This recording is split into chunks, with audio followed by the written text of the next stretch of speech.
Welcome to the deep dive. Today, we're really diving into a case that, well, most people have definitely heard of, the Menendez brothers. Absolutely. A name that evokes a lot. Exactly. You probably remember the basics. Beverly Hills mansion, wealthy parents murdered back in 1989. Horrific stuff. Yeah. But we're not just here to rehash the crime itself. Our focus today is on something much more recent and pretty significant, their resentencing. And the fact that they're now immediately eligible for parole, that's the big news. Right. So what does this legal shift really mean for a case that's been, so fixed in the public eye for so long? Well, that's what we're going to try and unpack. We've gathered quite a few recent reports, AP News, Fox, BBC, NPR, NBC Los Angeles. So a good mix of news sources. Yeah, and we also looked at a discussion over on Reddit, on the Archer Crime Discussion Forum, just to get a sense of, the current public conversation around it. That's interesting. See how people are reacting now. Exactly. And to get the legal framework right, we've got info from the California Department of Corrections on the actual lifer parole process, stuff from the CI Department of Justice on victims' rights. Okay. And some background context from biography.com. So hopefully we can piece together this latest chapter. All right, sounds like a plan. Let's get right into it then. This resentencing happened Tuesday, May 14th, 2025. Tell us about that day.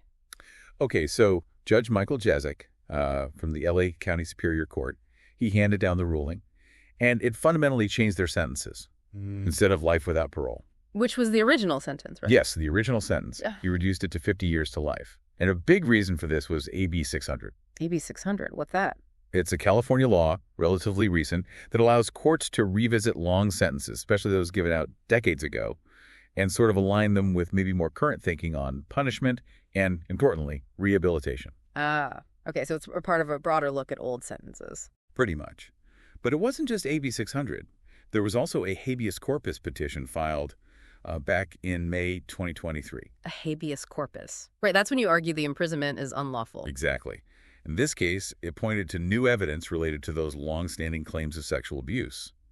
And even before that, the former LODA, George Gascon, had actually filed a motion for resentencing in October 2024. So you had a few things converging here. So multiple factors pushing towards this resentencing. Got it. What was the scene like? They weren't physically in court, were they? No, they appeared over Zoom, dressed in the standard blue prison uniforms.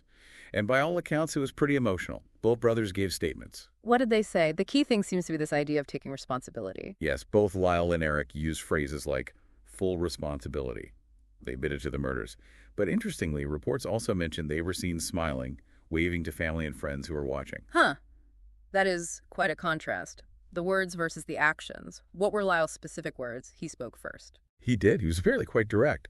Said things like, I take full responsibility. I killed my parents. I made the choice in their own home.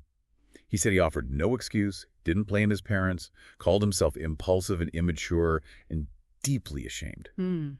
And something else came out. According to someone at the hearing, Lyle also admitted he'd asked a witness to lie during a previous trial. Wow. Okay, that's quite an admission to make now. And Erik, what was the substance of his statement? Erik also expressed profound sorrow. He said, my actions were criminal, cruel, and cowardly. I have no excuse or justification. He specifically mentioned convincing Lyle they couldn't escape, firing the shots, reloading. So taking direct responsibility for the violence. Yes, and lying to police, lying to family. He said, I'm truly sorry.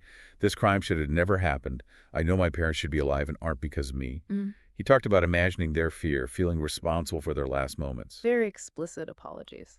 He also added that he felt he'd come a long way on this path of redemption. Yeah. And that he wouldn't stop trying to make a difference. Powerful statements, undeniably.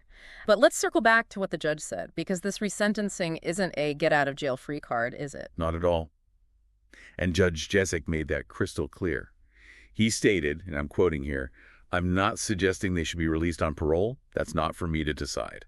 Right. So the door to parole is now open, but they still have to walk through it, so to speak. Which brings us to the parole process itself. What does that actually involve in California for lifers? Sounds complicated. It is, yeah. It's quite detailed.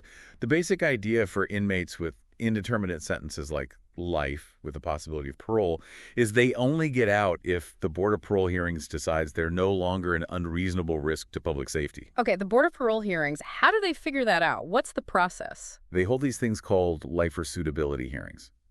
An inmate usually gets their first one about a year before their minimum eligible parole date, their MEPD. And at the hearing, what are they looking at? A whole range of factors. Things that might point towards suitability include stuff like no juvenile record, maybe a stable life before the crime, showing genuine remorse, understanding why they committed the crime, Right. no prior criminal history, their age then and now, what their plans are if released, and importantly, how they've behaved in prison.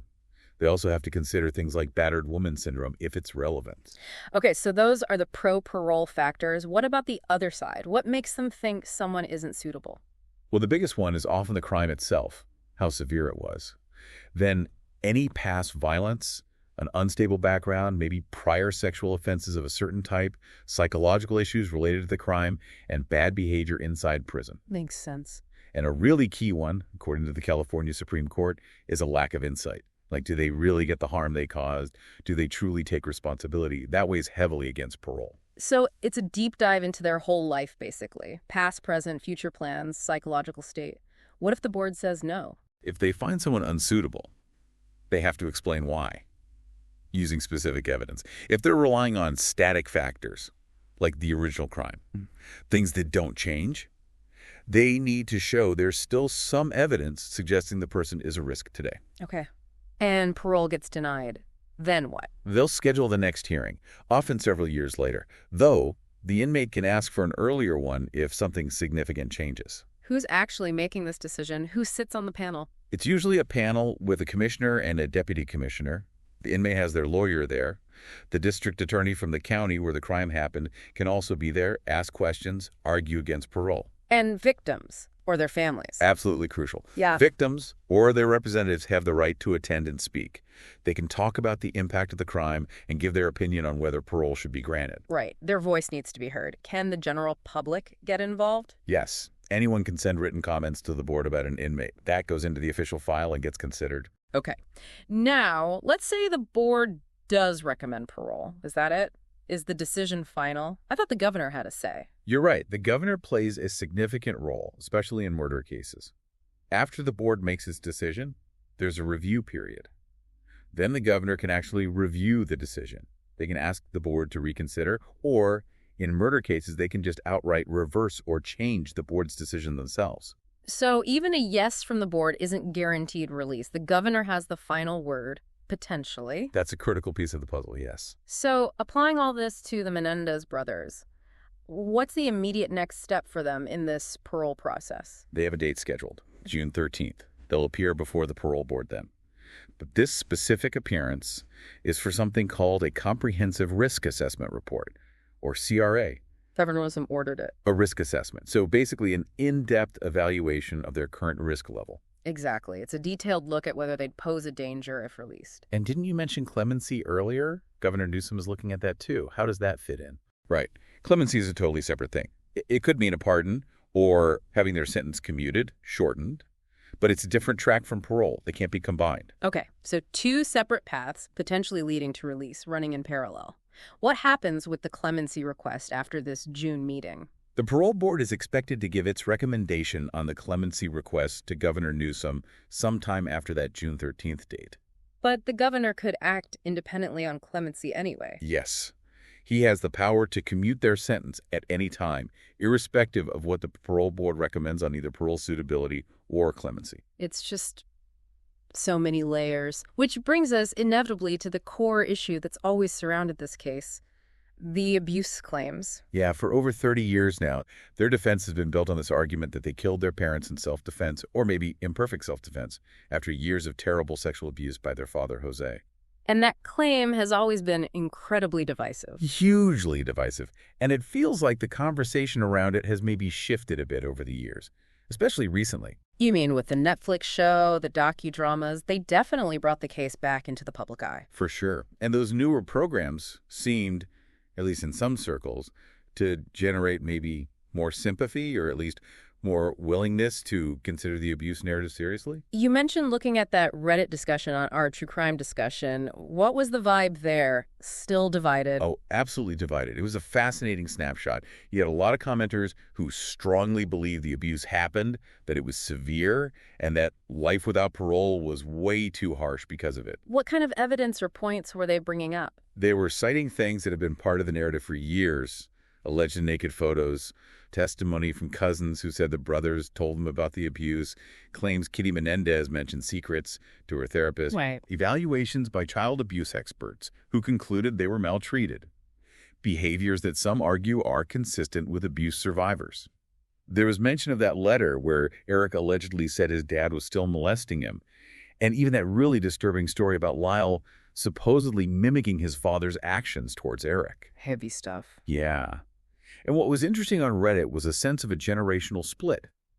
Younger commenters seemed perhaps more inclined to believe the abuse claims, maybe reflecting a greater societal awareness of trauma now compared to the early 90s. That's a really interesting observation, but you said it was divided, so there were plenty of people pushing back on the abuse claims. Definitely. A lot of users argued the abuse was either made up or exaggerated, and the real motive was money, wanting that $14 million inheritance. What were their main arguments? They pointed to the fact that Lyle and Erik were legally adults. They could have left home.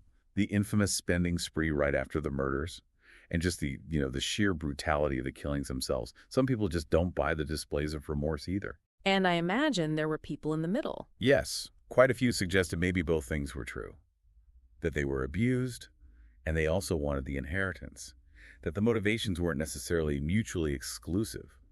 A more complex, tangled reality. It really shows how this case just resists easy answers. What about the prosecution? Has their stance changed over the years? The DA's office has been pretty consistent. They strongly oppose release.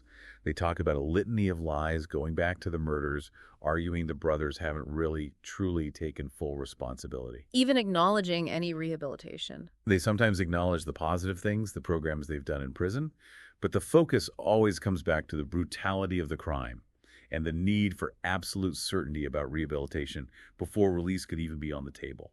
And we have to remember the victims here. Even though Jose and Kitty Menendez are deceased, there are victims' rights involved, aren't there? Absolutely. Yeah. California has Marsy's Law, the Victims' Bill of Rights.